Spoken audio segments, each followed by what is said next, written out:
6.5mm crochet hook. We're going to start by making a slip knot. So this is the tail end of my yarn. I'm going to grab this and wrap it around my very top finger, bring it forward. As you can see, the thread that's attached to my yarn is just facing down like that. So I'm going to grab this thread and cross it over. I'm going to bring this thread up and wrap that over my top finger, and then just pinch the threads with any finger that's comfortable for you.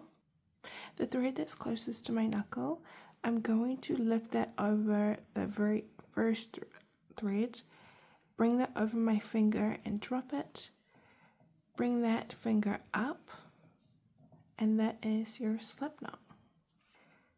Grab your crochet hook and then just put that into the slip knot and tighten it.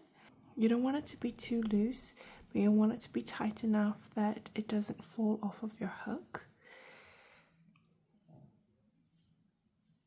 Now I'm going to make a swatch just to show you how to do a single crochet.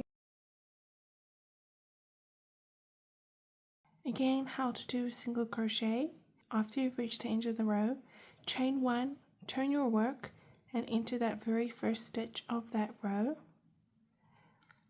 which will be under these V posts.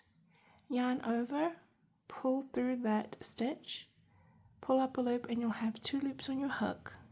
Yarn over and pull through 2.